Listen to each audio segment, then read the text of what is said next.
Hello everyone, welcome to कैमलैंकर्स। मैं doctor Neha कैमलैंकर्स में आपका स्वागत करती हूँ। हम पढ़ रहे हैं पॉलीमर एंड प्लास्टिक, जिसका एक पार्ट हमने देख लिया है। ठीक है, ये मैं अपने नोट्स से ही आपको पढ़ा रही हूँ, जिससे कि आपको नोट्स का प्रॉब्लम नहीं हो, क्योंकि जो पहले मैंने लेक्चर रिकॉर्ड किया है वो थोड़ा लेंदी है, बच्चों को थोड़ा सा टफ सा लग रहा है। बट अगर आपको डिटेल में देखना है तो आप उससे जरूर देखिएगा, लेकिन आपके पास टाइम शॉर्ट है, एग्जाम आ रहे हैं, तो ये नोट्स टाइप ही है। ठीक है, जिसको मैं आपको समझा रही हूँ। ओके, तो स्टार्ट करते हैं। पहले पार्ट में हम ऑलरेडी देख चुके हैं कि पॉलीमर क्या है, उसके टाइप्स क्या है, क्लासिफिकेशन क्या है। जितना भी तरीका है उसको याद रखने का वो मैं बता चुकी हूँ। बायोडिग्रेडेबल पॉलीमर को मैंने डिटेल में बताया है उसमें। ठीक है, अब इस पार्ट में हम डिस्कस करेंगे मैकेनिज्म। ठीक है, तो दो टाइप के पॉलीमर हमने देखे। एक हमने देखा क्या, हमने देखा एक एडिशन पॉलीमर, और दूसरा पॉलीमराइजेशन हमने देखा क्या, कंडेंसेशन। राइट, ये दोनों हम डिस्कस कर चुके हैं। तो जो एडिशन पॉलीमराइजेशन जो होगा, ठीक है, मैं ऑलरेडी बता चुकी हूँ, वो कौन से पाथवे फॉलो करेगा। या तो वो फ्री रेडिकल पाथवे से जाएगा, या वो कैटायनिक पाथवे से जाएगा, या एनायनिक, या लास्ट में कोऑर्डिनेशन पॉलीमराइजेशन पाथवे फॉलो करेगा। अगर कंडेंसेशन पॉलीमराइजेशन हो रहा है तो ऑब्वियस है किसी स्मॉल मॉलिक्यूल को निकलना पड़ेगा, लाइक H2O। तो वहां पे क्या है, पॉलीअमाइड बन सकता है। मैं बता चुकी हूँ, अगर एक फंक्शनल ग्रुप अमीन दूसरा एसिड है, पॉलीअमाइड बनेंगे। अगर एक एसिडिक और दूसरा OH है तो ईस्टर बनेगा, तो पॉलीस्टर फॉर्मेशन हो जाएगा। Next, phenol formaldehyde resin formation, या यूरिया फॉर्मल्डिहाइड रेजिन फॉर्मेशन। ठीक है, अब हम इनके मैकेनिज्म देखने वाले हैं। ये हमारा मेन फोकस है इसमें। ओके, तो फ्री रेडिकल मैकेनिज्म जो है, इसमें हमें कुछ स्टेप फॉलो करने पड़ते हैं। जिसका पहला स्टेप है इनिशिएशन, मतलब सबसे पहले फ्री रेडिकल जनरेट करना पड़ेगा। दूसरा है प्रोपोगेशन, मतलब फ्री रेडिकल जो जनरेट हो गया वो मोनोमर से जुड़ेगा और नया फ्री रेडिकल बनाएगा। और लास्ट स्टेप है टर्मिनेशन, मतलब जो कनेक्टिविटी होती चली आ रही है, हमें उस कनेक्टिविटी को रोकना पड़ेगा, मतलब चेन के प्रोपेगेशन स्टेप को टर्मिनेट करना पड़ेगा। ठीक है, पहले स्टेप की बात करते हैं, इनिशिएशन। इनिशिएशन में क्या होता है कि हमें कुछ इनिशिएटर चाहिए होते हैं। हमें कुछ ऐसे इनिशिएटर, कुछ ऐसे कंपाउंड, कुछ ऐसे मॉलिक्यूल्स ऐड करने के लिए चाहिए होते हैं जो इजीली फ्री रेडिकल जनरेट कर लेते हो। ठीक है, मतलब organic compound with chemical group capable of homolytic cleavage. मतलब पहला, उनमें आसानी से होमोलिटिक क्लीवेज हो जाए। होमोलिटिक क्लीवेज मतलब क्योंकि यहाँ पे ही फ्री रेडिकल जनरेट हो सकते हैं। दूसरा, ये इजीली फ्री रेडिकल बना लें। तो क्या क्या इसके एग्जाम्पल है। पहला very popular example is AIBN। ए माने है यहाँ पे एजो। एजो मतलब N2, मतलब N triple bond N। Okay, IBN, okay, IBN एक पूरे ग्रुप का नाम IBN है यहाँ पे, आइसो ब्यूटाइलो नाइट्राइल। ठीक, ब्यूट आ गया तो 4 कार्बन की बात हो रही है, 4 कार्बन। आइसो ग्रुप है तो मैंने आइसो फॉर्म में 4 कार्बन लगाए हैं, ऐसे ही तो आइसो में लगते हैं ना 4 कार्बन। जैसे प्लेन चेन हो, सी सी सी सी, 4 कार्बन, नॉर्मल ब्यूटेन, नियो, है ना। तो हमें कौन सा चाहिए, आइसो, तो ये आपके 4 कार्बन लग गए आइसो सिस्टम में। अब नाइट्राइल, तो एक लग जाएगा Cn, ये हो जाएगा CH3, ये हो जाएगा CH3। हमें तो बैलेंस ही कंप्लीट करवानी है ना। तो ये जो ग्रुप है ये है आइसो ब्यूटायरो नाइट्राइल। ओके, हमें जोड़ना है इसको एजो पे, तो ऑब्वियस है एजो पे जोड़ना है तो दो साइड जोड़ना पड़ेगा। तो हमें ये 2 ग्रुप चाहिए, तो यहाँ पे आएगा बिस। बिस माने होता है 2। तो जब भी आप नोमेनक्लेचर करते हो तो वहां पे वैसे तो डाई माने 2 आता है, लेकिन जब कोई पूरे में अगर डाई शब्द या ऐसा टर्म यूज हो चुका होता है तो उस केस में फिर आगे बिस आता है 2 के लिए। ठीक है, तो क्या है AIBN है एजो बिस आइसोब्यूटारोनाइट्राइल। तो ये है एक आइसोब्यूटारोनाइट्राइल, एक ये है आइसोब्यूटारोनाइट्राइल, और ये N2 पे जुड़ा हुआ है। ये क्यों इंपॉर्टेंट है मैं थोड़ा सा क्लीन कर देती हूँ, जिससे कि आपको थोड़ा मैस ना हो। ओके, ये इंपॉर्टेंट है इस ग्रुप की वजह से। इस ग्रुप की वजह से, ये है N2 stable group. Stable group हमेशा रिलीज होना चाहता है, इजिली बॉन्ड ब्रेक कर लेता है, तो यहाँ पे ये बॉन्ड इजिली ब्रेक हो जाएंगे, ये बॉन्ड इजिली ब्रेक हो जाएंगे। यहाँ पे नाइट्रोजन 4 बॉन्ड बना रहा है एक्चुअली, ये यहाँ पे मिस्टेक किया हुआ है मैंने, ये लिखने में थोड़ा प्रॉब्लम हुआ है, यहाँ पे डबल बॉन्ड होगा, तभी नाइट्रोजन का टोटल 3 बॉन्ड बनेगा। 2 बॉन्ड यहाँ बन गया है, एक बॉन्ड ये फ्री है फर्दर ग्रुप के लिए, और जब भी क्लीवेज होगा, मैं यहाँ पे थोड़ा सा क्लियर कर दूँ आपको, पहले मैं इसको क्लियर करूँ, ये डबल बॉन्ड है ना कि ट्रिपल बॉन्ड। ओके, अब जब क्लीव होगा तो ये बॉन्ड टूटा होमोलिटिक क्लीवेज से, एक रेडिकल, ये टूटा एक रेडिकल, ठीक है। ये यहाँ पे एन ट्रिपल बॉन्ड एन बन के N2 बन के बाहर हो गया, ठीक है। और यहाँ पे ये रेडिकल जनरेट हो गया। कौन सा रेडिकल जनरेट हो गया? ये,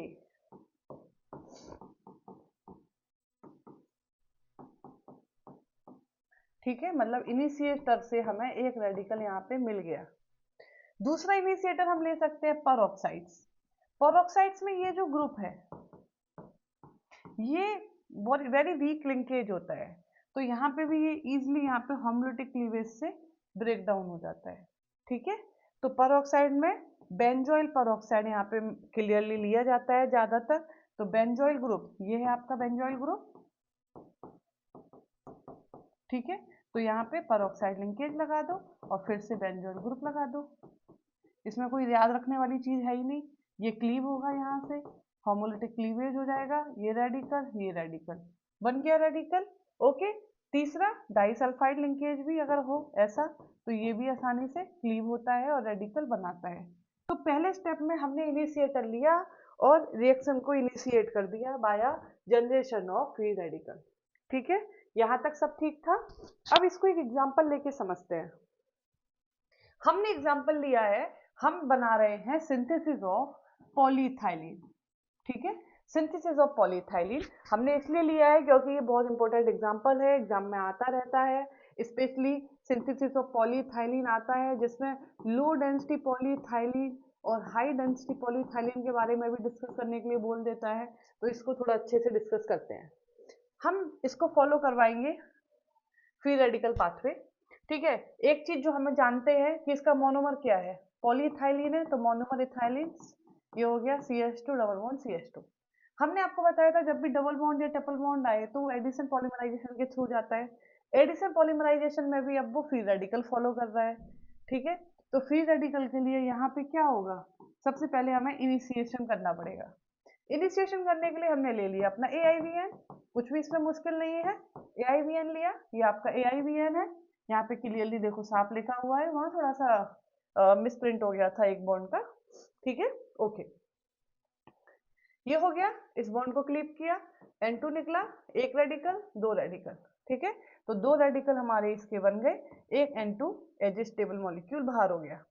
अब ये जो इनिशिएटर से रेडिकल मिला, ये क्या करेगा, हमारी एक मोनोमर यूनिट से कनेक्ट होना चालू हो जाएगा।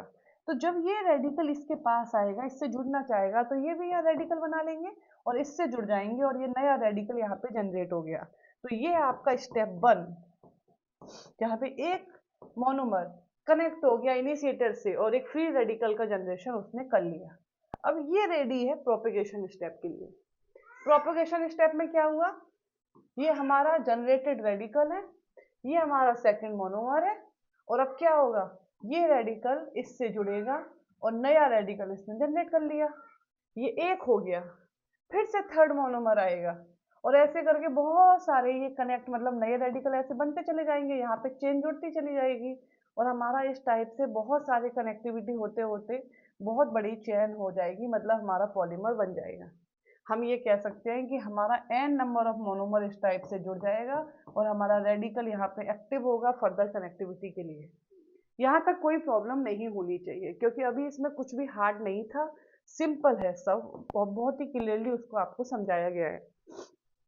टर्मिनेशन की अब बात करें, हमें रिएक्शन को रोकना है, टर्मिनेट करवाना है, तो इसके 2 तरीके हैं। पहला, अगर ये जो चेन बन रही है, ये चेन जिसमें रेडिकल एक्टिव रेडिकल है, अगर ये चेन ही आपस में कनेक्ट होने लग जाए, जिसे हम कहते हैं कॉम्बिनेशन, तो रेडिकल खत्म, रिएक्शन खत्म, पॉलीमर का फॉर्मेशन हो जाएगा। दूसरा है डिस्प्रपोर्शनेशन हो जाए। डिस्प्रपोर्शनेशन का क्या मतलब है? डिस्प्रपोर्शनेशन का मतलब है जैसे कि आपका ये है यहाँ पे CH2 CH2, हम एक खोल लेते हैं, हम यहाँ पे N-1 कर लेते हैं, एक हमने CH2 निकाल लिया है और ये पूरा हमने यहाँ पे इस टाइप से कर लिया, ठीक है। अब मान लो ये है यहाँ पे, ठीक, यहाँ पे अगर एक H टूट जाए तो C रेडिकल, H रेडिकल, यहाँ पे एक H खत्म, इसको हटा दो यहाँ से, ठीक है। तो क्या होगा यहाँ पे, एक्टिव रेडिकल यहाँ पे होगा और ये अंदर वाली ग्रुप में एक रेडिकल जनरेट हो गया क्योंकि एक H रेडिकल यहाँ से चला गया, तो यहाँ पे डबल बॉन्ड बन जाएगा। तो एक इसमें बन जाएगी एल्कीन और एक इसमें बन जाएगा क्या, ये H रेडिकल उसके पास चला जाएगा जिसके पास एक्टिव होगा, तो वहां पे बन जाएगा CH, तो ये भी रुक गया। रेडिकल खत्म करना हमारा टारगेट है। हम आपको एग्जाम्पल के थ्रू समझाते हैं, अच्छे से समझ में आएगा। टर्मिनेशन करवाते हैं। पहला तो सिंपल है, अगर कॉम्बिनेशन होना है तो एक polymer chain with active radical, दूसरी polymer chain with active radical, both will combine और लॉन्ग पॉलीमर चेन बन गई। Polymer chain 1, CH2 CH2 CH2 CH2, polymer chain 2। यहाँ तक कोई प्रॉब्लम नहीं है, कॉम्बिनेशन हो गया। इसको समझिए एक बार, termination by disproportionation. Polymer chain 1 और हमने एक CH2 यहाँ पे लिख लिया और active CH2 radical, polymer chain 1 ये हो गया दूसरा वाला, ठीक है। हाँ, दूसरा नहीं है, वही है। यहाँ पे क्या हुआ, यहाँ पे H रेडिकल टूटा और नया रेडिकल बना, ये मैंने यहाँ पे होमोलैटिक क्लीवेज यहाँ पे दिखा रखा है। तो H रेडिकल टूटा, नया रेडिकल बना, तो ये जो दो रेडिकल बने ये दोनों जुड़ गए और यहाँ पे उन्होंने डबल बॉन्ड बना लिया, तो ये बन गया आपका पहला। ये क्या है, पॉलीमर चेन 2, जहाँ पे एक एक्टिव रेडिकल है और H रेडिकल हमें एक चेन से मिला, तो ये इससे जुड़ गया आके और यहाँ पे क्या बन गया ये। तो आपके दोनों रेडिकल यहाँ पे जो एक्टिव थे वो यहाँ पे खत्म हो गए, मतलब आपका चेन टर्मिनेट हो गया, आपका टर्मिनेशन स्टेप कंप्लीट हो गया। पिछले वाले में हमें एक बड़ी चेन मिल गई थी, इस वाले में हमें दो चेन मिली हैं जिसमें एक एल्कीन पार्ट है और एक में एल्केन पार्ट है, ठीक है। तो ये सिंपल था, इसमें कुछ ज्यादा टफ नहीं था। अब आते हैं पॉलीथीन, हमने बना ली, हमने मैकेनिज्म देख लिया, मोनोमर यूनिट क्या है, कैसे जुड़ी, सब देख लिया। पॉलीथीन में दो कैटेगरी आपको देखने को मिल जाएगी, लो डेंसिटी पॉलीथीन और हाई डेंसिटी पॉलीथीन, ठीक। लो डेंसिटी और हाई डेंसिटी सब कुछ इन्हीं में छुपा हुआ है। लो डेंसिटी पॉलीथीन हमें तब मिलेगी जब वो फ्री रेडिकल पॉलीमराइजेशन के थ्रू बन रही होगी, जो जस्ट अभी हम देख के आए हैं।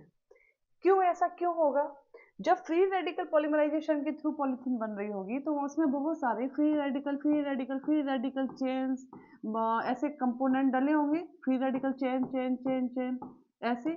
अब ये फ्री रेडिकल तो किसी से भी कुछ भी जुड़ सकता है, किसी से भी कुछ भी जुड़ सकता है, जहां पे दो फ्री रेडिकल आए एक दूसरे से जुड़ के नया बना लेंगे। तो इस केस में क्या होता है, जो फ्री रेडिकल्स होते हैं वो रेंडमली जनरेट होते हैं और रेंडमली कनेक्ट होते हैं, मतलब कहीं पे कुछ भी कनेक्ट हो रहा है, जिसकी वजह से इनमें ब्रांचेस जनरेट हो जाती हैं। और जब इनमें ब्रांच जनरेट हो गई, ब्रांच जैसे मान लो एक ये है और एक ये है, अब ये ब्रांचेस जो जनरेट होंगी, तो जब ये एक दूसरे से वान डेर वाल्स फोर्सेस के थ्रू जुड़ते हैं तो ये ब्रांचेस इनको बहुत ज़्यादा क्लोज नहीं आने देती, बल्कि कहीं ना कहीं थोड़ा सा जो क्लोज सिस्टम है, जो पैकिंग है, उसको हिंडर्ड करती है। या अगर सीधा लीनियर हो तो ये क्या होगा, linear chain linear chain linear chain बहुत अच्छे से पैक हो जाती है, सरफेस एरिया बढ़ जाता है, सरफेस एरिया भी बढ़ जाता है और पैक भी अच्छे से हो जाता है बाय इंटरेक्शन।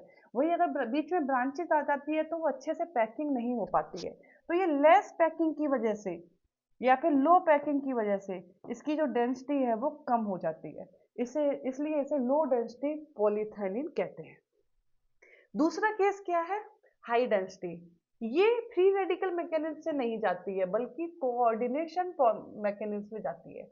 ये बहुत ही इंपॉर्टेंट है। इसका detail mechanism with structure with internal structure पूरा मैंने अपने उन वाले लेक्चर में कवर किया है। आप डिटेल में देखना है तो उसमें आप पढ़ सकते हो, ठीक है।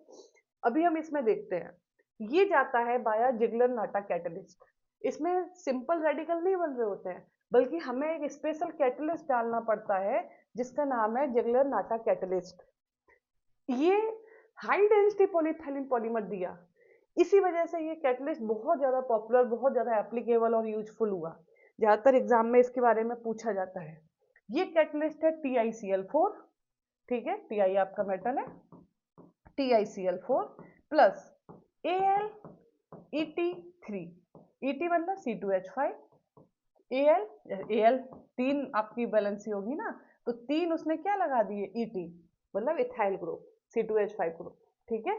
तो ये क्या देता है, इसमें जब आप कनेक्टिविटी करोगे तो CH2 डबल बॉन्ड CH2 जब ये मोनोमर जुड़ता है तो ये लीनियर फैशन में जुड़ता है, एक जुड़ा फिर एक जुड़ा फिर एक जुड़ा फिर एक जुड़ा, इस टाइप से लीनियर फैशन में जुड़ता है।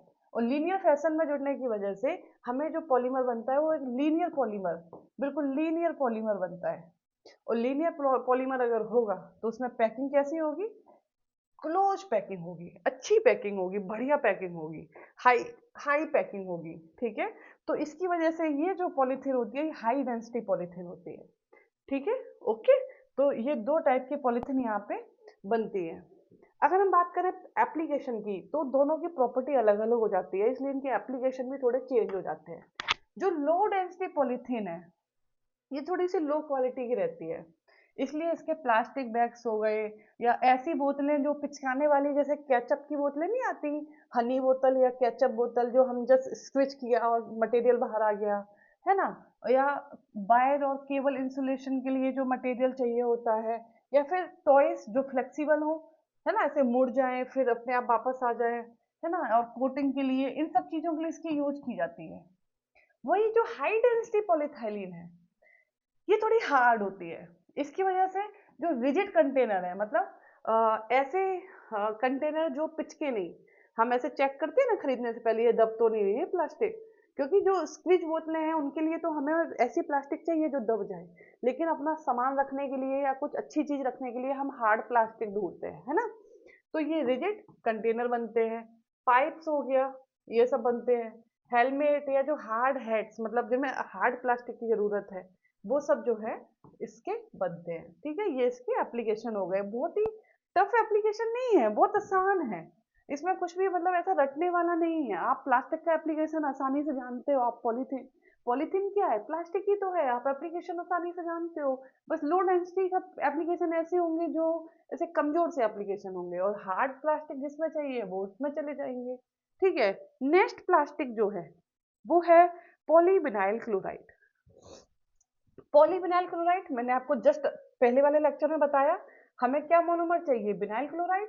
आपको क्या करना है, कुछ नहीं करना, आपको simple CH2 double bond CH2 का एक H रिप्लेस कर देना है Cl से, कर दिया आपने, हमें मोनोमर मिल गया, कोई दिक्कत नहीं है, इसका n नंबर ऑफ यूनिट आप ले लेंगे, पॉलीमराइजेशन कर देंगे और आपको ये पॉलीमर बन जाएगा।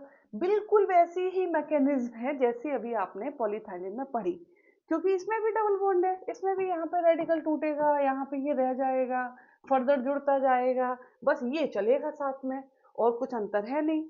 तो ये जो चलता है साथ में Cl, इसकी वजह से क्या होता है, इसको और प्रॉपर्टी चेंज हो जाती है, तो उसकी वजह से इसके एप्लीकेशन और बदल जाते हैं। पीवीसी पाइप्स आप हमेशा यूज करते हैं ज़्यादातर घरों में, जहाँ पे मेटल या स्टेनलेस स्टील के पाइप या आप नहीं लगवा पाते हो या लोहे के पाइप नहीं लग पाते हैं, है ना, तो वहाँ पे पीवीसी पाइप, नल, टैप, ये सारी चीज़ें यूज होती है, ठीक है। हार्ड होती है काफ़ी, तो पाइप्स एंड फिटिंग में यूज होता है, ठीक है। विनाइल फ्लोरिंग एंड बाल कोटिंग, फ्लोरिंग वगैरह में भी जब फ्लोरिंग को पूरा हार्ड और एकदम से चमकदार करना होता है तो उसकी फ्लोरिंग भी की जाती है इसकी, और दीवारों पे कोटिंग भी की जाती है, ठीक है। जैसे कहते हैं ना वाटर प्रूफ बनाने के लिए, इस टाइप से। सिंथेटिक लेदर या जो रेक्सिन, रेक्सिन तो बहुत पॉपुलर शब्द है, आपने हमेशा सुना होगा, लोग स्पेशली मदर्स लोग घर पे रेक्सिन खरीदते हैं, या फिर जो कार सीट्स जो गाड़ियों में जो ऊपर से कवर ववर चढ़ाते हैं रेक्सिन के चढ़ाते हैं, है ना।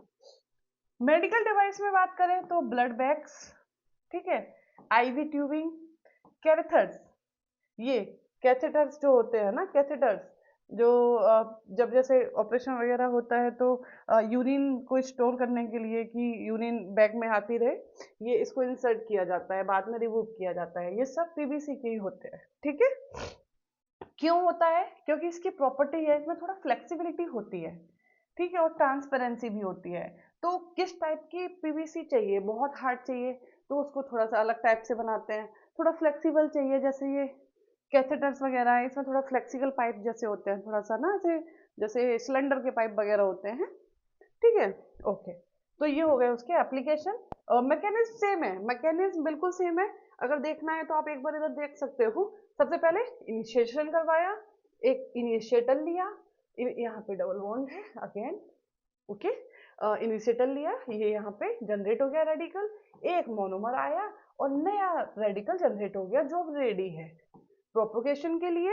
ये जो नया बना है इससे मोनोमर जुड़ा और कनेक्ट हो गया नए रेडिकल के साथ, मल्टीपल टाइम्स मोनोमर जुड़ेंगे और पॉलीमराइजेशन हो जाएगा, कुछ भी टफ नहीं है इसमें, ठीक है। नेक्स्ट है पीएस, पॉलीस्टाइरीन पॉलीमर। हमें इसमें मोनोमर कौन सा लेना है?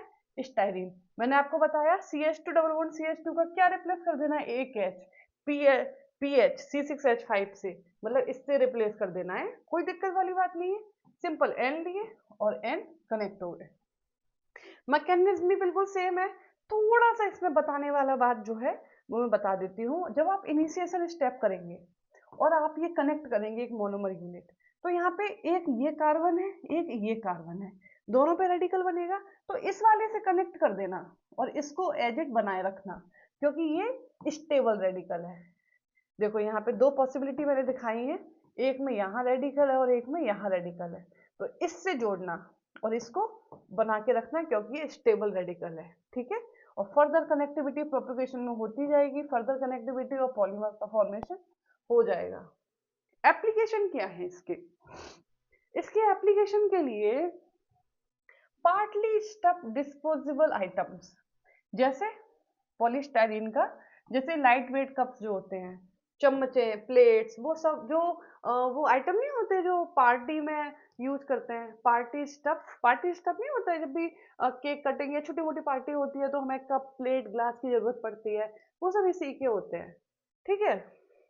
आइस बॉक्सेस या लंच बॉक्सेस वगैरह में भी इसका यूज किया जाता है। इसे इंसुलेशन मटेरियल की तरह भी यूज करते हैं, बिल्डिंग वगैरह में अगर इंसुलेशन क्रिएट करना है तो वहां पे भी यूज करते हैं।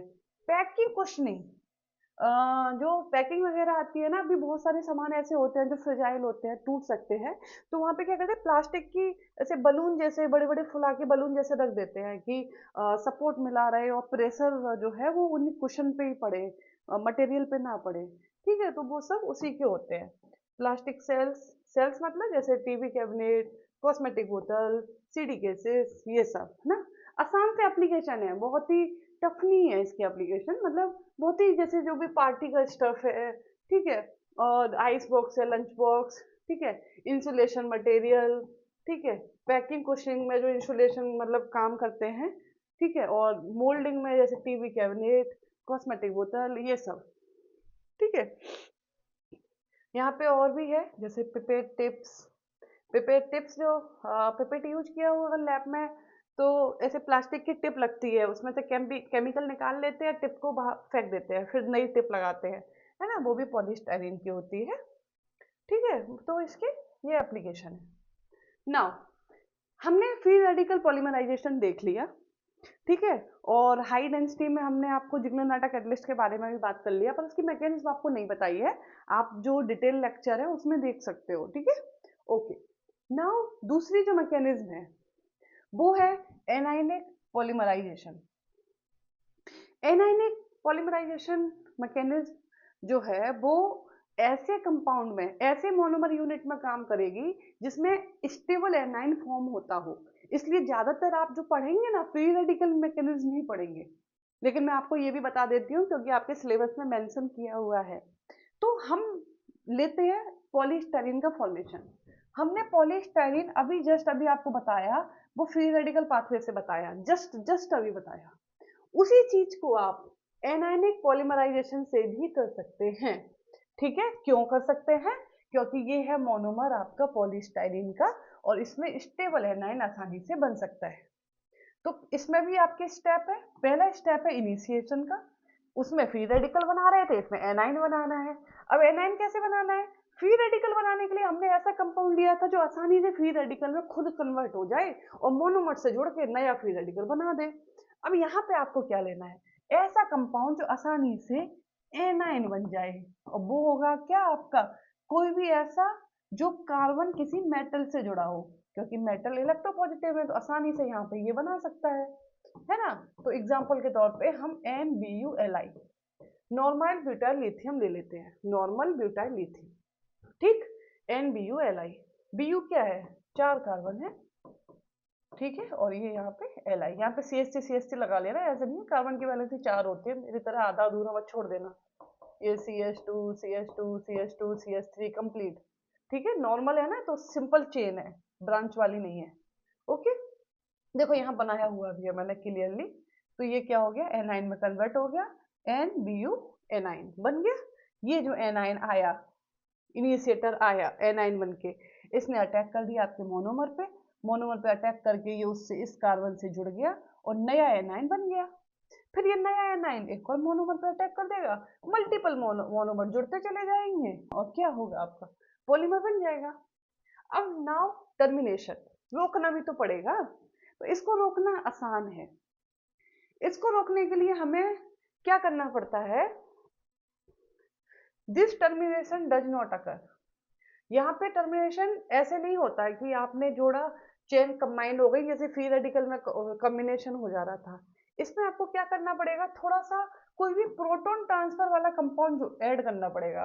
कुछ कुछ रिएक्शन ऐसी होती है ना, आप जब लैब में करते हो तो उसमें क्या होता है कि आप कहते हो कि अच्छा रिएक्शन हो गई, इसमें पानी डाल दो, मतलब रिएक्शन को क्विंच कर दो, स्टॉप कर दो, मॉइस्चर, आपको पानी ऐड करना पड़ता है। तो अगर हम कोई भी ट्रेस अमाउंट ऑफ मॉइस्चर है, अगर आप अल्कोहल ऐड कर रहे हैं या वाटर ऐड कर रहे हैं, मतलब रिएक्शन को आप चेन को क्विंच करा रहे हो, तो वहां पे इसका टर्मिनेशन हो जाता है। ठीक है, कैसे हो जाता है? सिंपली OH वहां पे जुड़ जाता है, जहाँ पे आपका H और OH होता है ना वाटर में, तो वो वहां पे HOH जुड़ के स्टॉप कर देता है। अब है कैटायनिक पॉलीमराइजेशन। फ्री रेडिकल पढ़ चुके हैं, एनायनिक पढ़ चुके हैं, अब है कैटायनिक। कैटायनिक किस में होगा?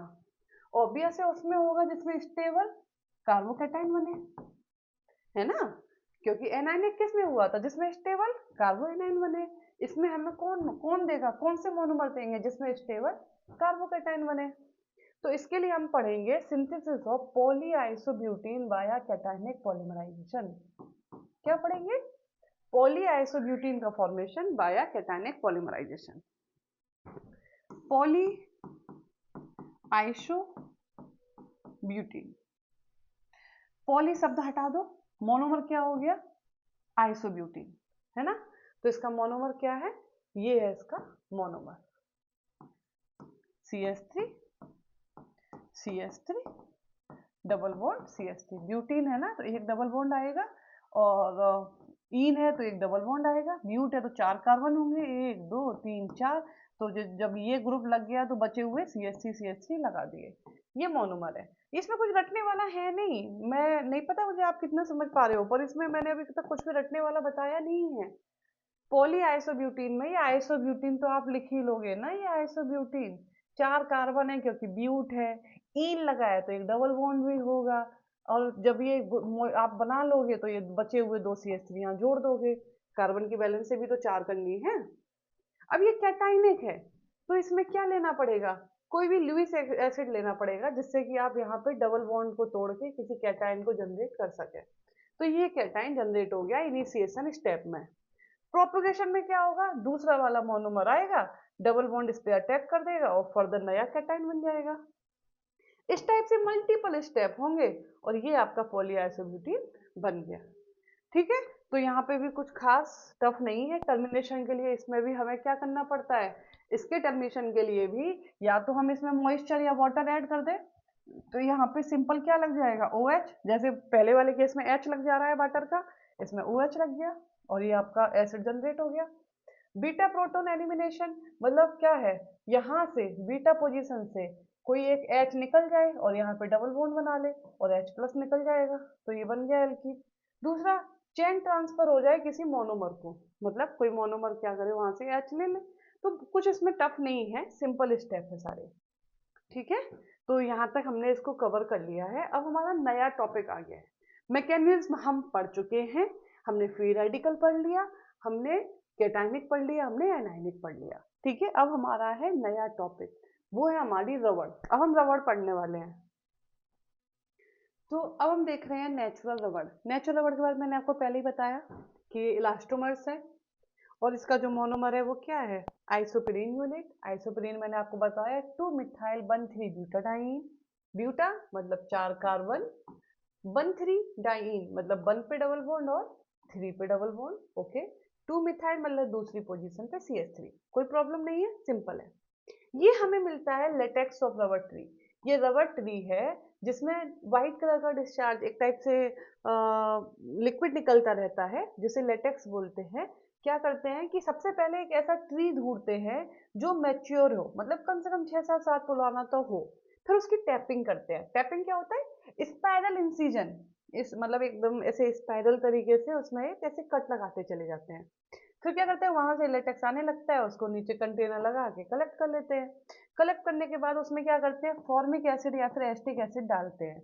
ये क्या करता है, कोएगुलेशन करता है, मतलब जो पार्टिकल हैं रबर के वो दूर दूर होते हैं, उनको ये पास पास ले आता है और एक जो ऐसे फ्लोई लिक्विड को एकदम से ऐसे जो जैसे थक्का नहीं जम जाता है, मतलब हिल जाता है जैसे दही हो जाता है, उस टाइप से कोएगुलेट करके उसको एक सॉलिड पार्ट में लाने की कोशिश करता है। अभी ये सॉलिड सेमी सॉलिड है, सॉलिड नहीं। ठीक है, फिर उसके बाद क्या होता है कि उसको ड्राई किया जाता है, फिर प्रेस किया जाता है, सीट्स बन जाती हैं जो नेचुरल रबड़ की सीट होती है।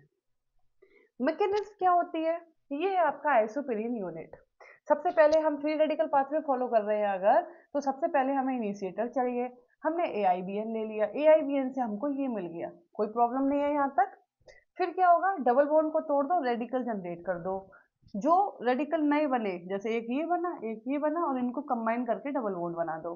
तो यहाँ पे क्या हो गया, एक साइड से कुछ से ये इनिशिएटर जुड़ गया और एक साइड हमारी फ्री रह गई। कोई प्रॉब्लम नहीं है यहाँ तक, नहीं। ठीक है, दूसरा मोनोमर आया, सेम सेम चीज के साथ, रेडिकल रेडिकल बीच में डबल बॉन्ड बना के आया, कोऑर्डिनेट से जुड़ गया, रेडिकल रेडिकल बॉन्ड बना लिया और ये फ्री साइड फिर से बन गई। तो इस टाइप से क्या होगा, मल्टीपल मोनोमर कनेक्ट होते चले गए और पॉलीमर बना दिया। यहाँ पे जो याद रखने वाली चीज है, ये सिस पॉलीआइसोप्रीन बनता है। सिस मतलब जो कॉम्बिनेशन हो रहा होता है, जो जुड़ रहा होता है, वो सिस सिस फॉर्म में जुड़ रहा होता है। कैसे, सिस फॉर्म में। ठीक है, ओके। देखो यहाँ पे ये सिस है, ये जो हाई प्रायोरिटी ग्रुप है वो सेम साइड है, ये हाई प्रायोरिटी का जो ग्रुप है वो सेम साइड है। ठीक है, नाउ एप्लीकेशन क्या है, अभी इसका कोई एप्लीकेशन नहीं है। जो रबड़ अभी आपने बनाई है ट्री से लेटेक्स का कोएगुलेशन करके, अभी उसका कोई एप्लीकेशन नहीं है क्योंकि वो बहुत ही ज्यादा सॉफ्ट और स्टिकी है। ठीक है, तो हमें क्या करना पड़ता है, उसका बल्कनाइजेशन कराना पड़ता है, vulcanisation of the natural rubber, जिससे आप उसे एप्लीकेबल बना सकें। ये क्या होता है vulcanisation, 3 to 5% by weight sulphur is added, मतलब आप अब उसका सल्फोनेशन करेंगे, उसमें सल्फर ऐड करेंगे। बल्कनाइजेशन प्रोसेस में आप उसमें 3 to 5% सल्फर ऐड करते हैं। उससे क्या होता है, सल्फर ब्रिजेस बन जाते हैं। ये देखो, ये सल्फर ब्रिजेस इस टाइप से, ये यहाँ पे ब्रिज इस टाइप से बन जाते हैं।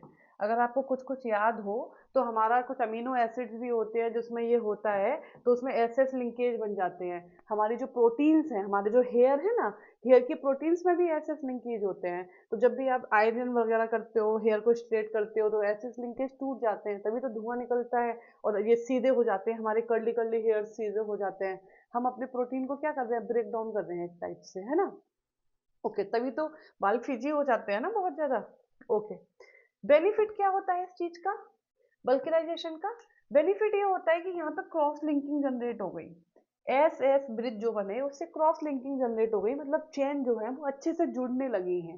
चेन बहुत अच्छे से जुड़ने लगेंगी तो चेन का जो मूवमेंट होगा वो लिमिट हो जाएगा, और उससे उसकी जो टेंसाइल स्ट्रेंथ, उसकी इलास्टिक रिकवरी, उसका जो थर्मल केमिकल रिकवरी, मतलब उसकी प्रॉपर्टी इन्हांस हो जाएंगी और ज्यादा अच्छे से वो काम करेगा। मतलब आप मजबूती दे रहे हो उस रबड़ को, उसमें लिंकेज जनरेट करके। ठीक है, ये हाथ हाथ पे नहीं जाना। इमेज लेते टाइम फिंगर स्कैन हो गई है। ओके, क्योंकि अभी एग्जाम आ रहे हैं तो नोट्स प्रोवाइड करना, लेक्चर प्रोवाइड करना ज़्यादा इम्पोर्टेंट है रादर देन कि अच्छे से बने। मैं उम्मीद लगाती हूँ कि आपको अच्छे से समझ में आ रहा होगा। नोट्स आप खुद से बनाएंगे, ठीक है, नोट्स आप इसको खुद से बनाइएगा तो आपको और अच्छे से समझ में आएगा। अब अगर एप्लीकेशन की बात करें नेचुरल रबड़ की, तो टाइल्स में जब आप बल्कनाइजेशन कर देते हैं, मतलब जब आप 3 to 5% सल्फर के साथ उसको ट्रीट कर देते हैं तो वो हार्ड हो जाता है, तो उसको टाइल्स वगैरह में यूज कर सकते हैं, ट्यूब्स में, बेल्ट्स में, सील्स में। ठीक है, अगर आप मेडिकल एप्लीकेशन की बात करें तो ग्लव्स, प्लास्टिक के जो ग्लव्स होते हैं, रबड़ के, नॉट प्लास्टिक के, जो रबड़ के ग्लव्स होते हैं, ठीक है, और जो कैथेटर्स, डेंटल डैम्स, जो दांत को शेप वेप देने के लिए जो बनाए जाते हैं ना, वो सब इसमें बनते हैं। अगर आप प्रोडक्ट की बात करें तो फुटवियर बहुत ज्यादा पॉपुलर है। आप देखोगे मार्केट में इतना अलग अलग टाइप के रबड़ के फुटवियर आ गए हैं, है ना। रबड़ बैंड, बलून्स, टॉयज, ये सब इसके बहुत ही कॉमन एप्लीकेशन है जो आप डेली लाइफ में देखते रहते हो। नेचुरल रबड़ आपने पढ़ ली, जो हमें नेचर से मिली। अब हम देखेंगे सिंथेटिक रबड़, ये आ चुकी है एग्जाम में। सिंथेटिक रबड़ का जो मोनोमर यूनिट होता है वो है नियोप्रीन। अभी तक मोनोमर यूनिट कौन था? नेचुरल रबड़ का मोनोमर यूनिट था 2-मिथाइल 1,3-ब्यूटाडाइइन, जिसको आप बोलते थे आइसोप्रीन। अब आइसो शब्द को हटा दो, किससे? न्यू से। किससे? न्यू से।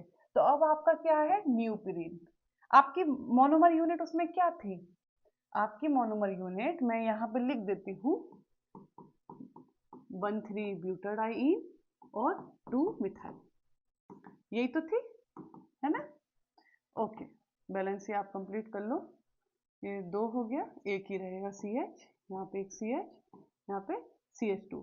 आपको सिंपल ये CH3 हटा के बस Cl लगा देना है। क्या लगा देना है? Cl, मतलब 2-क्लोरो 1,3-ब्यूटाडाइइन। तो नेचुरल क्या है? 2 मिथाइल, सिंथेटिक क्या है? 2 क्लोरो। इतना तो याद रखना पड़ेगा, इतना तो याद कम से कम रखना पड़ेगा। हर चीज रटनी नहीं है, लेकिन कुछ तो माइंड में रखना पड़ेगा जिससे आप और चीजों को कनेक्ट कर सके। तो आपका यहाँ मोनोमर है 2-क्लोरो 1,3-ब्यूटाडाइइन। आपने n नंबर ऑफ मोनोमर लिया और आपने एक इनिशिएटर ले लिया जो फ्री रेडिकल पाथवे फॉलो करवा सके, और आपने यहाँ पे पॉलीमराइजेशन कर दिया। मैकेनिज्म हम बिल्कुल पीछे देख चुके हैं, बिल्कुल वैसे ही होगी, कुछ भी उसमें चेंज नहीं है। अब अगर एप्लीकेशन की बात करें तो ये भी रबड़ है, पर ये सिंथेटिक रबड़ है। तो सिंथेटिक रबड़ में क्या है कि आप अच्छी से अच्छी प्रॉपर्टी दे सकते हो अब, है ना। उसमें तो आपने प्रॉपर्टी देने के लिए 3 to 5 सल्फर से ट्रीटमेंट करवा दी थी, पर ये तो आप खुद ही बना रहे हो, सिंथेटिक रबड़ है, तो आप प्रॉपर्टी इसमें दे सकते हो। तो ये आइडियल होता है अंडर वाटर गियर के लिए, जैसे वेट सूट्स, डाइविंग सूट्स, उनके लिए काफी ज्यादा आइडियल होता है। ये ऑयल और सॉल्वेंट रेजिस्टेंट होजेस, मतलब ऐसे होजेस जो, जिन पे तेल का, ऑयल का या सॉल्वेंट का कोई फर्क ना पड़े, वो आप इससे बना सकते हैं। नेचुरल रबड़ क्या है? नेचुरल रबड़ को तो वो डिग्रेड कर देगा, है ना, खा जाएगा। ऑयल या कोई सॉल्वेंट ऐसा होगा तो उसको तो खा जाएगा, है ना, रबड़ को। तो वहां पे वो आप यूज नहीं कर सकते। तो ये वाली जो रबड़ है, इसको आप यहाँ यूज कर सकते हो। फायर रेजिस्टेंट, फायर रेजिस्टेंट बनाने के लिए आप जो वायर और केबल पे इसका इंसुलेशन कर सकते हो। इंडस्ट्रियल एडिसिव, रबड़ क्या होता है, मेल्ट वगैरह करके आप इसको एज ए ग्लू भी यूज कर सकते हैं, तो एज ए एडिसिव भी इसका एप्लीकेशन हो सकता है। ठीक है, हमने 2 रबड़ पढ़ ली, नेचुरल पढ़ ली, सिंथेटिक पढ़ ली, मतलब आइसोप्रीन यूनिट वाली पॉली आइसोप्रीन पढ़ ली, न्यूप्रीन यूनिट वाली पॉली न्यूप्रीन पढ़ ली। ठीक है, नाउ नेक्स्ट सिंथेटिक रबड़ है हमारी आइसो पॉलीन्यूप्रीन के बाद सिंथेटिक रबड़, जिसे हम सच में सिंथेटिक रबड़ बोलते हैं, वो वही है। ठीक है, नेक्स्ट है बूना सीरीज का बूना S और बूना N, जिनके बारे में हम पहले भी आपसे बात कर चुके हैं। ठीक है, बूना एस और बूना एन के बारे में हम ऑलरेडी डिस्कस कर चुके हैं। कोपॉलीमराइजेशन में हमने आपसे डिस्कस किया था। इनकी मोनोमर हमने आपको बताए थे 1,3-ब्यूटाडाइन, ठीक है, N for Na sodium, S for styrene. यहाँ पे 1,3-ब्यूटाडाइन, सोडियम और एक्राइलोनाइट्राइल। हम ऑलरेडी इनकी बात आपसे कर चुके हैं। हम एप्लीकेशन देख लेते हैं बस। जो बूना एस है, यहाँ पे एक मोनोमर स्टाइरीन है। क्या है? स्टाइरीन। ये है आपका स्टाइरीन। मतलब पूरा पॉलीमर में ये चीज तो चलेगा चलेगा। बूना एन में एक मोनोमर आपका ये है, मतलब पूरे के पूरे पॉलीमर में CN CN तो चलेगा। ये दो चेंज आपको देखने को मिलने वाले हैं, ठीक है, दो चेंज ये मिलने वाले हैं। इसकी वजह से एप्लीकेशन बदल जाते हैं। जो बूना ऐश है, इसका यूज होता है टायर में, ट्यूब्स में, फुटवियर्स में, बेल्ट्स में, हॉजेस में, वायर इंसुलेशन में। मतलब ठीक है, अच्छे खासे यूज है, लेकिन ओके ओके यूज है। बट ये जो है बूना एन, इस एन की वजह से, इस CN ग्रुप की वजह से इसकी प्रॉपर्टी बहुत अच्छी हो जाती है, बहुत अच्छी हो जाती है। उसकी वजह से ये बहुत अच्छा ऑयल रेजिस्टेंट हो जाता है। ऑयल रेजिस्टेंस की वजह से क्या होता है कि जो इंडस्ट्रियल ग्लव्स होते हैं, मतलब ऐसे ग्लव्स जो हाथ में पहन लो और कितना भी रिएक्शन लगाते रहो, कोई भी ऑयल सॉल्वेंट का कोई फर्क ना पड़े, वो बनाए जाते हैं जिससे कि हमारे हाथ की प्रोटीन, कोई भी सॉल्वेंट या कोई भी ऑयल जो भी टॉक्सिक हो वो हमारे हाथ की प्रोटीन को ना खा जाए, हमारे हैंड डैमेज ना कर दे। तो प्रोटेक्टिव ग्लव्स वगैरह इससे इंडस्ट्रियल स्केल पे इंडस्ट्रियल ग्लव्स जो होते हैं वो बनाए जाते हैं। फ्यूल और ऑयल होजेस, सील्स और gadgets, oil seal, water mechanical stress, मतलब हाँ, ये इसकी प्रॉपर्टी है वाटर मैकेनिकल स्ट्रेस, ठीक है। तो ये इसके एप्लीकेशन है। डिटेल एप्लीकेशन आपको पढ़ने हैं तो वो मेरे डिटेल जो लेक्चर हैं, जो लॉन्ग लेक्चर है, उनमें पढ़ सकते हो। देखिए, आप कंटेंट को सॉर्ट करोगे, नोट्स को लिमिटेड करोगे, तब वो लेक्चर छोटा जरूर हो जाएगा, लेकिन वहाँ पे कंटेंट भी जो है वो कंप्रोमाइज होता है। अभी मैं आपको एप्लीकेशन बता रही हूँ तो जल्दी जल्दी बता रही हूँ, ठीक है, और कम कम बता रही हूँ। बट वो जो मेरे बड़े बड़े लेक्चर हैं उसमें एप्लीकेशन बहुत ज़्यादा है। एप्लीकेशन क्यों है, वो उसने क्यों ऐसा एप्लीकेशन दिखाया, किस प्रॉपर्टी की वजह से दिखाया, वो भी डिस्कस किया है, ठीक है। तो डिटेल में देखना है उसे देख लो, उसको नहीं देखना है, लॉन्ग लग रहा है तो इसको देख लो, ठीक है। तो वो डिपेंड कर रहा है स्टूडेंट टू स्टूडेंट कि आपको क्या रिक्वायरमेंट है और आप अभी किस चीज़ में इंटरेस्ट दिखा रहे हो। आपको एग्जाम देना है तो ठीक है, अगर अच्छे से पढ़ना है तो वो देख लो, ओके। नाउ नेक्स्ट है थर्मोसेटिंग पॉलीमर। थर्मोसेटिंग पॉलीमर क्या होते हैं ये मैं ऑलरेडी बात कर चुकी हूँ। आप टेम्परेचर दे रहे हो, आप गर्म कर रहे हो, एक बार वो सेट हो गए, आपके ठंडे करने पे कोई फर्क नहीं पड़ेगा क्योंकि उनके क्रॉस लिंकिंग टूट जाते हैं, ठीक है। तो थर्मोसेटिंग पॉलीमर को आप cross linked 3D network polymer भी कहते हैं। इसका बहुत अच्छा एग्जाम्पल है बेकेलाइट, या फिर फिनोल फॉर्मल्डिहाइड रेजिन, या फिर phenol formaldehyde polymer, okay. Now ये जो है बेकेलाइट, ये बहुत ही इंपॉर्टेंट है, बहुत बार आता है, आता रहता है। इसको हम दो तरीके से बना सकते हैं, एसिड कैटालाइज्ड प्रोसेस से भी बना सकते हैं और बेस कैटालाइज्ड प्रोसेस से भी बना सकते हैं। दोनों में थोड़ा सा अंतर है और दोनों में बनने वाला जो बीच का चीज है वो भी अलग होगा। अगर आप एसिड कैटालाइज्ड प्रोसेस से बना रहे हो तो आप यूज करोगे H2SO4, HCl या फिर ऑक्जेलिक एसिड, ठीक है। इस केस में आप क्या करोगे, आप फिनोल फॉर्मल्डिहाइड का जो रेशियो लोगे वो कैसा लोगे, फिनोल लोगे ज्यादा, मतलब 1:0.75 to 0.85, फिनोल लोगे आप ज्यादा। मतलब मान लो फिनोल है 1 तो फॉर्मल्डिहाइड होगा 0.75 से 0.85। ये है करेक्ट, 1:0.75 से 0.85। मतलब फिनोल ज्यादा लोगे और फॉर्मल्डिहाइड कम लोगे और लोगे एसिड कैटलिस्ट। ये तीन चीजें आपको याद रखनी चाहिए। अगर आप बेस कैटेलाइज्ड प्रोसेस करवा रहे हो तो ऑब्वियसली आप बेस लोगे, NaOH लोगे, NH4OH लोगे या BaOH का होल ट्वाइस लोगे। अब फिनोल और फॉर्मल्डिहाइड लोगे, वो कैसा लोगे, फॉर्मल्डिहाइड अब आपको ज्यादा लेना है। पहले केस में आपने फॉर्मल्डिहाइड कम लिया था, पर इस केस में आपको फॉर्मल्डिहाइड ज्यादा लेना है, मतलब 1.5 गुना लेना है, ठीक है।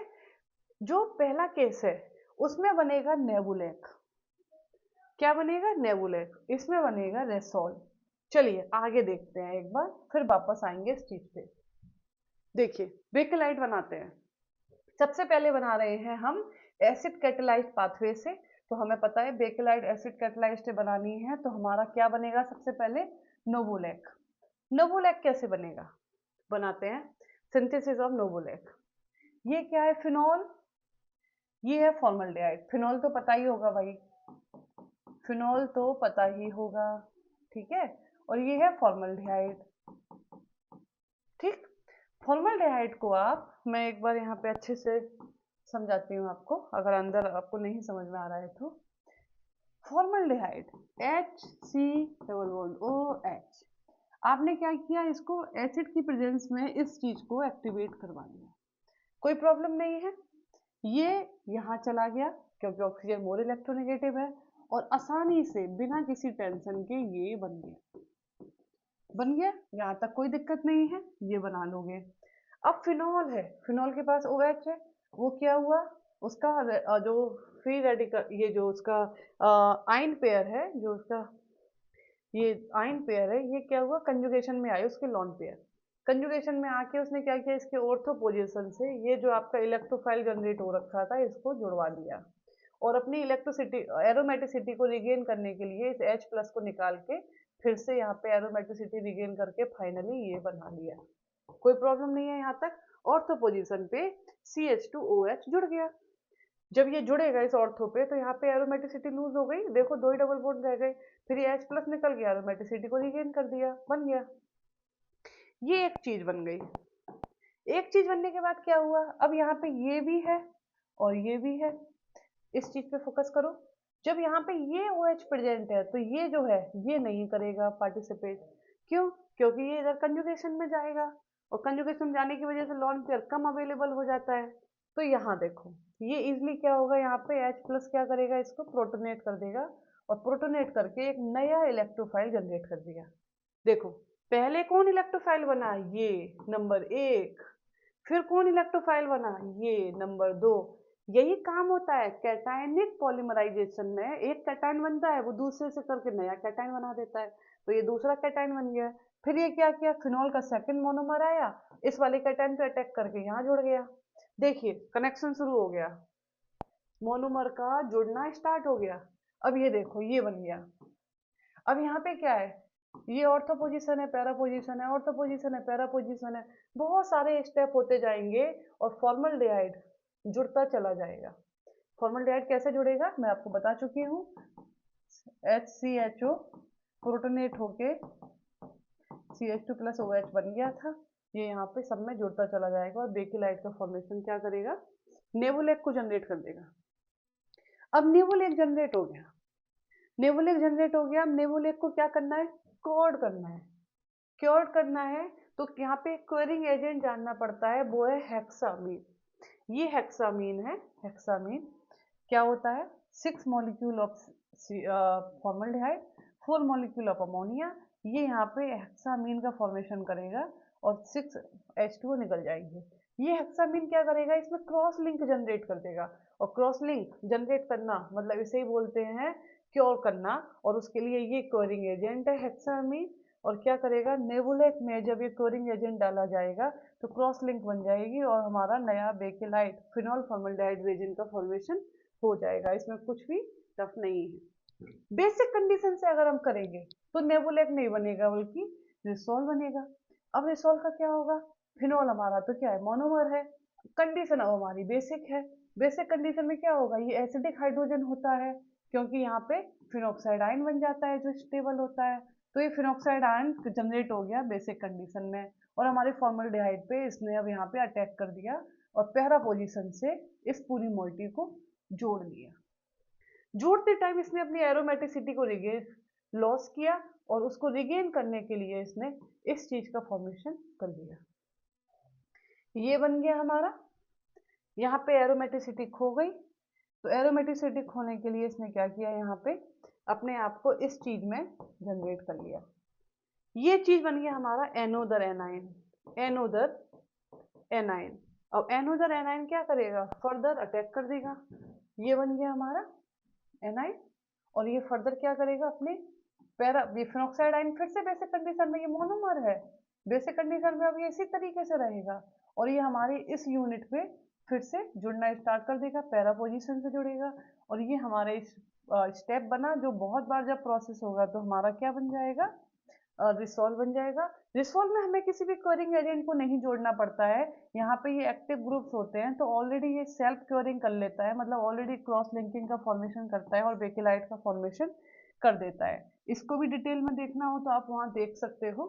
ठीक है, तो ये मैंने बेकेलाइट यहाँ पे कंप्लीट कर दिया, दो तरीके से आपने देखा, एसिड कैटेलाइज्ड और बेस कैटेलाइज्ड। ठीक है, एप्लीकेशन क्या है, जो सॉकेट्स वगैरह रहते हैं, स्विचेस वगैरह, वो बेकेलाइट होते हैं, वो नॉर्मल प्लास्टिक नहीं होते। ऐसा ना हो शॉर्ट सर्किट हो, पिघल जाए, खराब हो जाए, आग लग जाए, तो वो बेकेलाइट से होते हैं। बेकेलाइट्स मतलब थर्मोसेट से, ये थर्मोसेटिंग पॉलीमर है। जो सॉकेट हैं, स्विचेस हैं, प्लग बोर्ड्स हैं, इंसुलेटेड हैंडल्स हैं, सब बेकेलाइट के बनते हैं। ठीक है, ब्रेक पार्ट्स, स्टेयरिंग व्हील्स इसी के हैं। ठीक है, handle of cookwares, machine parts इसी के बनते हैं। केमिकल कंटेनर या लेबोरेटरी इक्विपमेंट जिनमें आपको लगता है आसानी से किसी चीज का इफेक्ट ना हो, वो सब इसी प्लास्टिक के बनते हैं, बेकेलाइट के। ठीक है, तो यहाँ तक आपने कंप्लीट कर लिया। अब एक इसमें लास्ट पॉइंट रह जाता है कि थर्मोप्लास्टिक और थर्मोसेटिंग में क्या अंतर होता है। ठीक है, वो हम देख लेते हैं, ये पेपर में आ चुका है। जो थर्मोप्लास्टिक है ये लीनियर होते हैं या फिर ब्रांच होते हैं और इनमें फोर्स होते हैं वांडरवाल फोर्सेस या फिर हाइड्रोजन बॉन्डिंग। ये बात हम ऑलरेडी बता चुके हैं, बस आपको एक बार फिर से बता रहे हैं। जब भी आप हीट अप्लाई करते हैं तो ये वीक फोर्सेस टूट जाते हैं, लेकिन जैसे कूलिंग करते हैं ये वापस से आ जाते हैं। मतलब ये जो होती है वो रिवर्सिबल होती है, थर्मोप्लास्टिक के जो प्रोसेस है वो रिवर्सिबल होते हैं और ये अपने शेप को मल्टीपल टाइम्स वापस ले सकते हैं। जैसे पॉलीथाइलिन आपने पढ़ा, पॉलीस्टाइलिन पढ़ा, पीवीसी पढ़ा, ये सारे के सारे उसी के एग्जाम्पल थे। थर्मोसेटिंग क्या है, इसमें क्रॉस लिंकिंग होती है, मतलब स्ट्रॉन्ग कोवेलेंट बॉन्ड्स होते हैं। जैसे ही आपने हीट अप्लाई की ये बॉन्ड ब्रेक हो गए, ब्रेक होने के बाद ये वापस से रीजनरेट नहीं हो सकते। तो जैसे ही आप कूलिंग करोगे कुछ नहीं होगा, बल्कि हार्ड का हार्ड ही रहेगा, मतलब ये इरिवर्सिबल है, अपना शेप वापस नहीं ले सकते। एग्जाम्पल बेकेलाइट रेजिन या फिर इपॉक्सी रेजिन।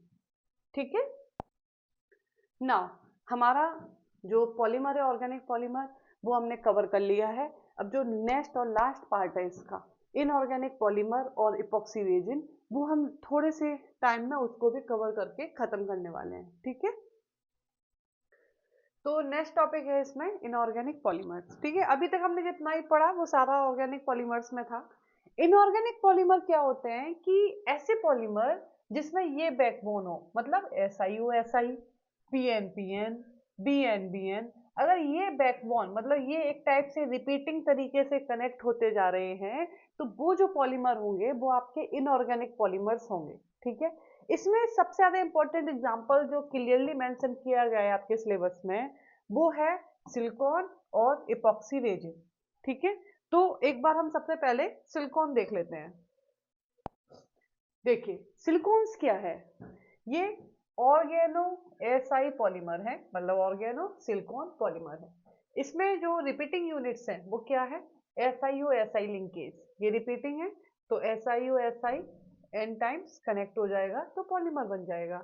इसमें तीन कैटेगरी है, पहला लीनियर सिलिकॉन, दूसरा साइक्लिक सिलिकॉन और तीसरा cross linked silicon. Linear silicon, silicon एक पॉलीमर है, ये मैं आपको पहले बता चुकी हूँ। अब लीनियर तरीके से बनना है तो लीनियर कोई चीज कब बनेगी, एक फंक्शनल ग्रुप एक और फंक्शनल ग्रुप, मतलब मोनोमर के लेफ्ट में और राइट में दोनों में अगर फंक्शनल ग्रुप होता है तो वो फर्दर लेफ्ट राइट से कनेक्ट होता चला जाता है और एक लीनियर चेन बना लेता है। तो लीनियर सिलिकॉन बनाने के लिए हमें दो OH जरूरत है। ठीक है, अगर ये दो OH लेफ्ट राइट में प्रेजेंट होंगे तो हम कनेक्ट करते चले जाएंगे और हमारा सिलिकॉन बन जाएगा। दूसरा साइक्लिक, कोई चीज साइक्लिक होनी है तो इस टाइप से कर दो, दो में भी काम हो जाएगा। मान लो इस टाइप से मोनोमर है और ये कनेक्ट हो जाएंगे अगर OH होंगे तो ये इसमें भी दो OH फंक्शनल ग्रुप में काम हो जाएगा। लेकिन अगर क्रॉस लिंकिंग करनी है, क्रॉस लिंकिंग का मतलब होता है लेफ्ट राइट से भी जुड़े, नीचे से भी जुड़े, ठीक है, मतलब नीचे से भी कनेक्ट हो, लेफ्ट से भी कनेक्ट हो, राइट से भी कनेक्ट हो, तो हमें इसमें 3 OH चाहिए, मतलब 3 फंक्शनल ग्रुप चाहिए जो कनेक्ट कर सके उसको किस तरीके से, 3D तरीके से। ठीक है, तो ये आपका इसमें आएगा। तो लीनियर में हमें क्या चाहिए, 2 OH, तो हमें चाहिए क्या, Si with this 2 OH group. ठीक है, ऑर्गेनो सिलिकॉन चाहिए हमें ये, इसमें भी चल जाएगा, इसमें हमें 3 OH वाला चाहिए। अब पहले इनको बनाते हैं कि इनका स्टार्टिंग मटेरियल हमें कैसे मिलेगा। देखिए, सबसे पहले हो रहा है synthesis of linear silicones. Linear silicones में हमारा जो टारगेट है वो क्या है, सिनेलॉन्स। ये जो मैंने बताया था ना अभी पीछे आपको 2 OH चाहिए हमें लीनियर में, तो इन्हें आप भाई कहेंगे क्या, सिनेलॉन्स, मतलब सिलिकॉन का Si और अल्कोहल का OL, तो ये हो गए आपके सिनेलॉन। ठीक है, तो अब ऐसा ही है, ये भी कार्बन फैमिली का है, इसकी वैलेंसी भी 4 होगी, तो इसकी वैलेंसी 4 हो गई, 2 चाहिए हमको OH, और बाकी 2 होंगे क्या आपके R ग्रुप। ठीक है, ये हो जाएगा। ठीक है ना, ये आपको कैसे मिलेगा, ये मिलेगा आपको by the hydrolysis of chlorosilane. देखिए, अगर आपके पास CH4 होता है तो आप इसे क्या कहते हैं, एल्केन कहते हैं एल्केन। अगर कार्बन की जगह SiH4 हो, SiH4 मतलब सिलिकॉन हो, तो इसे आप कहते हैं क्या, सिलेन। है तो ये भी एल्केन, लेकिन ये एल्केन नहीं है बल्कि Si है, तो सिलेन है। अब अगर आप इसमें H को रिप्लेस कर देते हैं क्लोरीन से, तो आप क्या कहते हैं, क्लोरो एल्केन कहते हैं। अगर आप इसमें आप H को रिप्लेस कर दें Cl से, तो आप इसे क्या कहेंगे, क्लोरोसिलेन। कोई दिक्कत नहीं है, सेम ही है नोमेनक्लेचर। तो अब आपको चाहिए क्या, क्लोरोसिलेन। क्लोरोसिलेन अगर आपके पास होगा, मतलब R2SiCl2, 2 ही Cl, क्यों, क्योंकि हमें 2 OH चाहिए, तो अगर हम इसकी हाइड्रोलिसिस करा देंगे तो 2 OH यहाँ पे कनेक्ट हो जाएंगे। हम रिवर्स चल रहे हैं, हम पीछे से ऊपर जा रहे हैं, मतलब हम आपको स्टार्टिंग मटेरियल से नहीं ले जा रहे हैं, हम आपको दिमाग में सेट रखने के लिए आपको रिवर्स लेके जा रहे हैं। ठीक है, क्योंकि हमें अच्छे से पता है पॉलीमर बनाने के लिए हमें ये चीज चाहिए, और हमें अगर ये चीज चाहिए तो हम इसकी जगह पहले यहाँ पे Cl ले आए। अगर हम Cl ले आएंगे और हाइड्रोलिसिस करा देंगे तो हमें यहाँ पे OH मिल जाएगा, तो हम क्या बना लिए, क्लोरोसिलेन। क्लोरोसिलेन कैसे बनेंगे, देखिए यहाँ पे एक बार, ये है क्लोरोसिलेन। ये 2 तरीके से बन सकते हैं। ये सिलिकॉन टेट्राक्लोराइड, अगर इसको गिरनाट रिएजेंट के साथ कनेक्ट कर दें, रिएक्ट करवा दें, तो क्लोरोसिलेन बन जाएगा, मतलब कॉम्बिनेशन बन जाता है। और अगर सिंपल एल्काइल हैलाइड के साथ रिएक्ट कर दें सिलिकॉन को, तब भी ये बन जाएंगे। तो ये हमें आसानी से मिल सकते हैं, मतलब क्लोरोसिलेन हमें आसानी से मिल जाते हैं। क्लोरोसिलेन की हम हाइड्रोलिसिस करा देते हैं तो हमें सिनेलॉन्स मिल जाते हैं।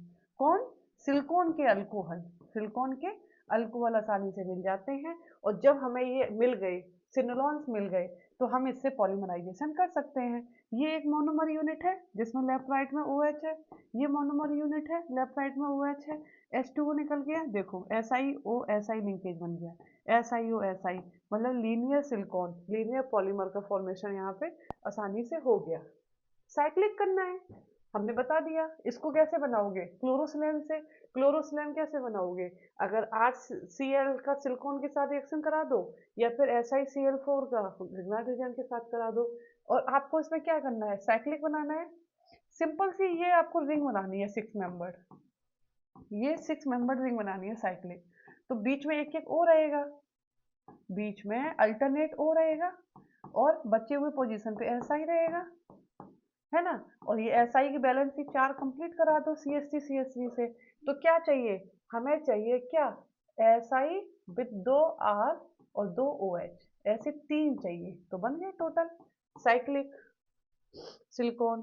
ठीक है, नाउ क्रॉस लिंक्ड सिलिकॉन के लिए हमें 3 OH चाहिए। ये भी बिल्कुल सिंपल है, ये हमारा टारगेट है।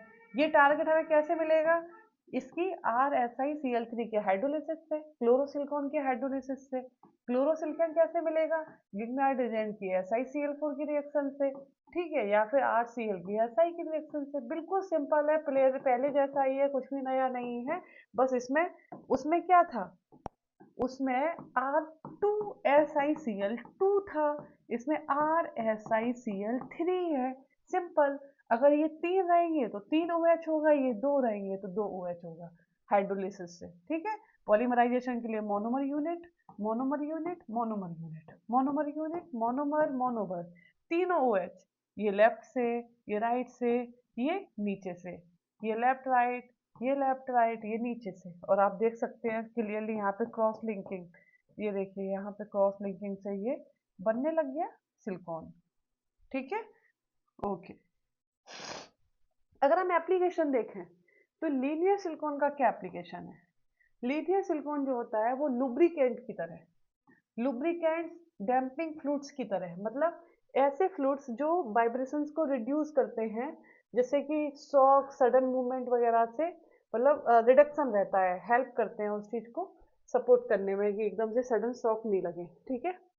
हाइड्रोलोइक ऑयल, हाइड्रोलोइक ऑयल क्या होता है? Fluid use to transmit power through pressure in hydraulic system, enable smooth and controlled movement, ठीक है। तो ये लुब्रिकेंट और हाइड्रोलोइक ऑयल की तरह काम करते हैं।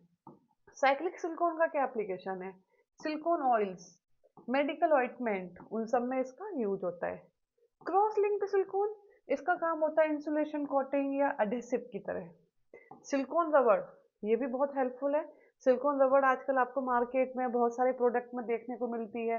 कहते हैं कि रबड़ जैसा है लेकिन सिलिकॉन का है। बच्चों का जो बोतल वगैरह या निप्पल वगैरह दिखती रबड़ है, लेकिन वो कहते हैं मेड ऑफ सिलिकॉन है। तो सिलिकॉन रबड़ बहुत ज़्यादा पॉपुलर आजकल हो रही है। Flexible tubing, artificial joints, water proof fabric, बहुत सारे इसके एप्लीकेशंस हैं। नाउ, टॉपिक खत्म हो गया हमारा इनऑर्गेनिक पॉलीमर, उसमें हमें केवल सिलिकॉन सी पढ़ने थे, ठीक है। नेक्स्ट टॉपिक है हमारा अडेसिव। अडेसिव क्या होता है? अडेसिव वो, मतलब आप ये समझो कि एक टाइप से चिपकाने वाली चीज, ठीक है। तो substance use to bond to surfaces, मतलब ऐसे सब्सटेंस जो दो सरफेसेस को जोड़ने का काम करते हैं। एग्जाम्पल के तौर पे जो नेचुरल अडेसिव है, जिसमें हम देखते हैं स्टार्च, जनरली हम क्या करते हैं, स्टार्च वगैरह का घोल बना के हम पेपर वगैरह को चिपका देते हैं, है ना। कैसीन, जिलेटिन, जिलेटिन का भी यूज करते हैं, है ना। तो नेचुरल अडेसिव कई जगह आज भी घरों में यूज किया जाता है, नेचुरल अडेसिव चीजों को चिपकाने के लिए, है ना। नाउ, सिंथेटिक एडेसिव में हमारा इपॉक्सी रेजिन है। इपॉक्सी रेजिन क्या होता है? आजकल जितना आप देखते होंगे कि बहुत सारी चीजों को प्रिजर्व करने के लिए, है ना, क्या करते हैं कि चीजों को रख देते हैं, उसके ऊपर कुछ व्हाइट व्हाइट कलर का लिक्विड गिरा देते हैं, फिर वो लिक्विड एकदम से सूख जाता है, पूरा एकदम से ग्लोइंग, ऊपर एक कोटिंग हो जाती है, नीचे चीज प्रिजर्व हो जाती है, हमारी सुरक्षित हो जाती है ना। तो वो इपॉक्सी रेजिन ही होता है, सिंथेटिक होता है वो, ठीक है। नेक्स्ट है एडिसिव में, अगर हम थर्मोप्लास्टिक की बात करें तो ग्लू गन। ग्लू गन आपने देखा होगा, हाँ, पहले ये आता था शॉर्ट्स वगैरह, बहुत सारी जगह अभी भी आपको देखने को मिलता होगा। एक गन है, बंदूक जैसी है, उसमें जैसे पेन होता है ना, ऐसी एक प्लास्टिक का उसमें लगा होता है, और वो जैसे ही ऑन करते हैं वो प्लास्टिक का जो एक रॉड जैसी है, वो मेल्ट होती है, और हमें जिस चीज पे चिपकाना होता है उस चीज के बीच में उस ग्लू को रख देते हैं, वो सूख जाती है तो हार्ड हो जाती है ना। तो वो ग्लू मेल्ट होता चला जाता है और चीजें चिपकती चली जाती हैं, जिसे हॉट मेल्ट ग्लू भी बोलते हैं। Next EBA, ethylene vinyl acetate. Thermosetting में आपका इपॉक्सी रेजिन थर्मोसेटिंग में ही है। इपॉक्सी रेजिन थर्मोसेटिंग में क्यों है? थर्मोसेटिंग वो पॉलीमर होते हैं कि आपने एक बार उनको सेट कर दिया, फिर वो सेट हो गए, फिर वो वापस से पहले जैसे नहीं होते हैं। तो इपॉक्सी रेजिन का भी वही है, आपने जब रेजिन लिया, हार्डनर मिलाया, तब वो लिक्विड था, आपने चीजों को सेट कर दिया, जैसे ही वो ड्राई हुआ वो हार्ड हो गया, उसके बाद अब वो लिक्विड फॉर्म में नहीं आएगा, ठीक है। नाउ, और एडिसिव की बात करूँ तो टेप, टेप से भी हम लोग चीजें चिपकाते हैं, ये प्रेशर सेंसिटिव होते हैं। लेबल्स हो गया, टेप्स हो गया, है ना, ये सारे के सारे आपके क्या है, एग्जाम्पल हैं एडिसिव्स के, मतलब वो मटेरियल जिनसे हम चीजों को चिपकाते हैं। मैकेनिज्म क्या काम करती है एडिसिव में? एडिशन जो प्रोसेस होता है इसमें मैकेनिकल बॉन्डिंग भी काम करती है। मतलब आप क्या करोगे, चीज को डाल दो, ठीक है, फिर आप उसमें प्रेशर वगैरह लगाओ चीज को चिपकाने के लिए। आप कोई भी चीज चिपकाते हो ना, ऐसे ऊपर से ऐसे प्रेशर लगाते हो, यहाँ पहले अच्छे से चिपक जाए तभी हाथ हटाएंगे, है ना। फिजिकल बॉन्डिंग जैसे वैन डर वाल फोर्सेस या हाइड्रोजन बॉन्डिंग। केमिकल बॉन्डिंग मतलब कोवेलेंट बॉन्डिंग, मतलब हम क्या करते हैं, या तो उसमें कुछ ऐसा केमिकल मिलाते हैं जिससे वो और अच्छे से चिपक जाए, तो ये सब उसकी मैकेनिज्म में काम करता है। नाउ अडेसिव में जो हमें थोड़ा सा डिटेल में पढ़ना है वो है ईवीए, क्योंकि ये अलग से ही आपके सिलेबस में मेंशन किया है। ईवीए का फुल फॉर्म है, ई का मतलब है इथाइलिन, बी का मतलब है बिनाइल और ए का मतलब है एसीटेट। इथाइलिन बिनाइल एसीटेट ये है ईवीए। इसके फुल फॉर्म में ही इसके मोनोमर हैं। ईवीए क्या है, ये हॉट मेल्ट ग्लू, वही जो मैं बता रही थी ना, गन गन जैसे ये गन होती है और ऐसे करके एक वाइट कलर की ट्रांसपेरेंट पाइप जैसा होता है, गन में डालते हैं और इधर से ऑन कर देते हैं, वो पिघलता जाता है और हमें जो चिपकाना है तो उसके ऊपर रख देते हैं, सूख के वो चिपक जाता है ना। तो इथाइलिन बिनाइल एसीटेट जो हॉट मेल्ट ग्लू है उसको हम थोड़ा डिटेल में पढ़ते हैं। ये जो पॉलीमर है इसमें दो मोनोमर है। पहला है ethylene CH2 double bond CH2, दूसरा है बिनाइल एसीटेट। बिनाइल एसीटेट का फॉर्मूला आपको याद होगा नहीं, तो आप कैसे याद रख सकते हो। बिनाइल एसीटेट मतलब सबसे पहले एस्टिक एसिड, एस्टिक एसिड तो याद होना चाहिए, CH3COOH, ठीक है। एस्टिक एसिड का जो ये एच है इसको रिप्लेस कर दो बिनाइल ग्रुप से। बिनाइल ग्रुप क्या होता है, ये होता है आपका बिनाइल ग्रुप। ये बिनाइल ग्रुप से आप रिप्लेस कर दोगे तो ये एसिटेट पार्ट हो गया, और ये उसका एच पार्ट को बिनाइल ग्रुप से आपने रिप्लेस कर दिया, बिनाइल एसिटेट बन गया। अब आपको दो मोनोमर को जोड़ना है, ऑब्वियस है, डबल बॉन्ड प्रेजेंट है तो फ्री रेडिकल से आसानी से हो जाएगा। ये क्या हुआ, रेडिकल बने, इसमें जो डबल बॉन्ड वाला पार्ट था वहाँ रेडिकल बने, ये दोनों रेडिकल यहाँ पे जुड़ गए, जो नए रेडिकल तैयार हो गए जो फर्दर कनेक्ट हो सकते हैं। और ये देखिए यहाँ पे किस टाइप से पॉलीमराइजेशन हो गया। नाउ एप्लीकेशन क्या है इसका, ईवीए का या हॉट मेल्ट ग्लू का, ठीक है, इथाइलिन बिनाइल एसीटेट का। Packing films, shoe soles, hot melt glue, बायर कोटिंग, मतलब जो वो पॉलीमर है जो आप हॉट मेल्ट ग्लू में जनरली देखते हो ना, जो ग्लू गन में है ना, वो पॉलीमर की पैकिंग फिल्म्स भी बन सकती हैं। उसको बहुत पतला करते हैं, अगर एक सीट बना दे तो पैकिंग फिल्म्स बन जाती हैं। अगर उसको हार्ड करके और एक सू के मोल्ड में डाल दें तो सू के सोल्स बन जाएंगे, है ना। गन में तो यूज करते ही हैं, कोटिंग भी कर सकते हैं वायर के ऊपर, ये सब उसके एप्लीकेशन है। नाउ लास्ट, सबसे लास्ट इपॉक्सी रेजिन, जिसके बारे में मैं अभी आपको बता चुकी हूँ। ये थर्मोसेटिंग पॉलीमर है, ये भी मैंने आपको बता दिया है। एक बार सेट हो गया मतलब सेट हो गया, उसके बाद अब उसमें कुछ भी चेंज नहीं आ पाएगा। होता क्या है इसमें, इसके मोनोमर ऑब्जेक्टिव में पूछ लेते हैं। पहला है बिसफिनॉल ए, दूसरा है एपीक्लोरोहाइड्रिन।